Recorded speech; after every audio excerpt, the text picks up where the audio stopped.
So guys, labas muna tayo ng hotel. Ayun yung hotel na, ayun yung kwarto natin yun, no? Yung room number 2 na yan.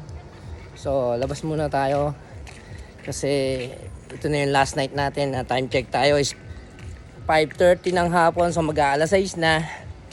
So gaya ng sabi ko, ayun yung hotel yan. Yan yung hotel na tinutuluyan natin. So lalabas tayo. So gaya ng sabi ko, last night natin ngayon, so hanap tayo ng Red Doors, kumbaga sa chill muna tayo. Total last night na naman, so chill muna tayo ngayon.